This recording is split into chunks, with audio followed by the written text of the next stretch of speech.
जय हिंद दोस्तों। आज की जो सच्ची घटना मैं सुना रही हूँ, ये घटना है उत्तर प्रदेश का जिला है गाजीपुर, और गाजीपुर का ही एक थाना लगता है सैदपुर, और सैदपुर का ही एक गांव है जगदीशपुर। वहाँ की ये सच्ची घटना है। ये घटना है 11 अक्टूबर 2023 की। इस जगदीशपुर गांव में ही एक भट्ठा था, ईंट का भट्ठा। उस भट्टे पे एक आदमी रोज की तरह ड्यूटी करने आता था, लेकिन एक दिन उसकी लाश मिलती है जिसका नाम होता प्रमोद। सुबह के लगभग 5 बजता है। कुछ लोग जो भट्टे के होते हैं काम करने वाले, वो लोग देखते हैं तो जो गड्ढा खदा हुआ था, उस गड्ढे में उसकी लाश पड़ी थी, यानी प्रमोद की। फिर आनंद फानंद में वो सब पुलिस को इन्फॉर्म करते हैं। अब पुलिस आती है, उस लाश को निकलवाती है, पोस्टमार्टम भेजती है। उधर उस भट्टे पर जो लोग रहते थे उनसे पुलिस जानने की कोशिश करती है कि आखिर ये यहाँ कब आया, इसका कौन दोस्त है, ये किसके किसके संपर्क में रहता है। पुलिस पूछने लगती है तो भट्टे के कुछ लोग बताते हैं कि इसके 5 दोस्त हैं जो अक्सर इसके साथ रहते हैं। अब पुलिस उन 5 दोस्त को पकड़ती है और उन सबको से पूछने की कोशिश करती है। उन 5 दोस्तों में से कोई ऐसा नहीं कुछ बता पाता है जिससे पुलिस को लगे कि हाँ, इन लोगों ने हत्या किया है। इन्हें जो चीज़ सच्चाई रहता है वो सब बताते हैं। इन 5 से भी पुलिस के हाथ कुछ भी नहीं लगता है। अब ये जो आदमी था जिसका नाम था प्रमोद, उसकी बैकग्राउंड पुलिस जानना चाहती है।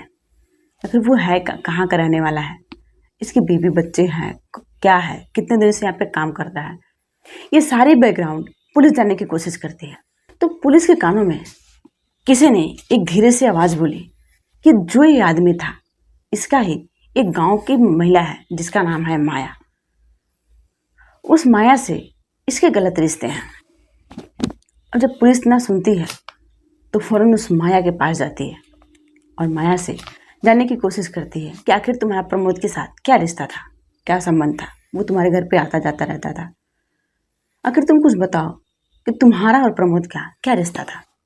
पहले तो वो नानुकुर करती है, बातें बनाती है, बहाना बनाती है, मेरा उनसे कोई रिश्ता नहीं था, वो कभी कभार घर पे आ जाया करते थे।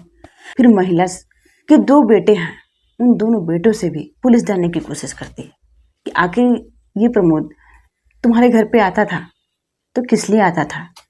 इन्हीं बच्चों को भी अलग अलग करके पूछती है और माया से भी अलग अलग करके पूछती है। फिर तीनों को एक साथ भी पूछती है। तो जो तीनों के कुछ बातें थी, कुछ बयान थे, वो अलग अलग होते हैं, वो मैच नहीं खाते हैं। अब पुलिस को पूरा भरोसा हो जाता है कि ये महिला यानी माया ने ही उस प्रमोद की हत्या कराई है। जब सख्ती से पुलिस पूछताछ करती है माया से, तो वो टूट जाती है और रोते हुए सारी बातें बताने लगती है।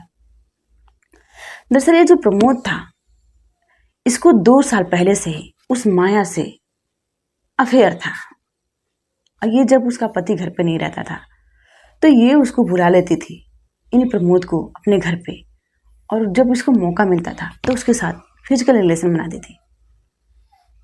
ये 11 अक्टूबर की बात है कि इसके साथ भी ये वही चीजें कर रही थी।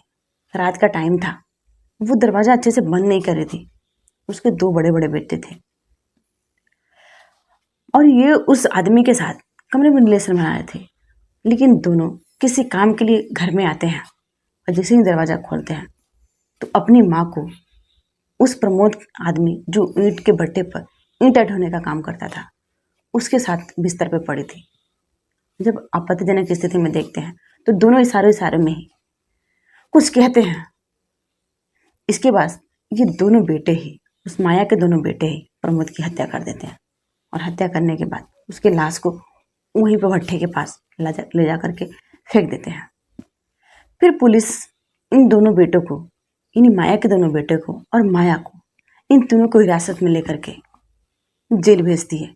लेकिन जिस तरह से ये माया ने इतना गलत कदम उठाया, इतने बड़े बड़े बेटे होते हुए भी एक गैर मर्द के साथ संबंध बनाई, और जब उसके बेटे आपत्तिजनक स्थिति में देख लिए तो वो बेटे अपने आपा खो दिया और बेटे ने ही उस प्रमोद की हत्या कर दी।